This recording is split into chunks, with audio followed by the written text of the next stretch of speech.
నీ కోరికలు తీరాలని దేవుని మొక్కుతావు. నిజంగానే నువ్వు మొక్కే దేవుడు నీ కోరికలను తీరుస్తాడా? ఎందుకంటే నీలాగా కొన్ని కోట్ల మంది మొక్కుతారు. వాళ్ళందరి కోరికల్ని తీర్చి నీ లేని వచ్చేసరికి నువ్వు ఉండవు. ఎగ్జామ్స్కి చదువు బట్ పాస్ కావాలని మొక్కుతావు. ఇలా ప్రతి దానికి 20% కష్టపడి 80% దేవుడిపై లక్పై భారమిస్తావు.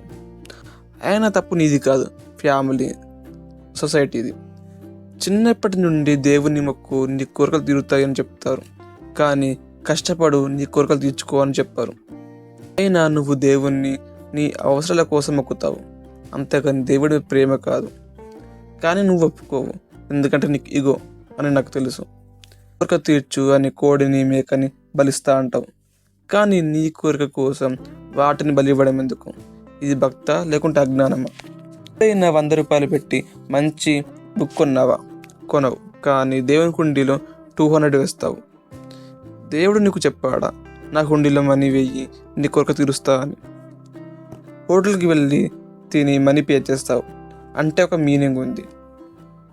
నువ్వు హోటల్ మేనేజర్, ఇద్దరు మనుషులే, ఇద్దరికి అవసరాలు ఉంటాయి, కానీ దేవుడు గొప్పవాడు అని నీకు తెలుసు కదా, మరి హుండీలో ఎందుకు మనీ వేస్తావు? నిజం చెప్పాలంటే దేవుని మొక్కడం ఒక పాజిటివ్ ఎనర్జీ, అంతేకాని దేవుడు వచ్చి నీ కోరికలు తీరుస్తాడని నీ టైం నువ్వు వేస్ట్ చేసుకోకు. నీ కోరికల్ని నువ్వు తెచ్చుకోవాలి, గుర్తుపెట్టుకో. Thank you for watching.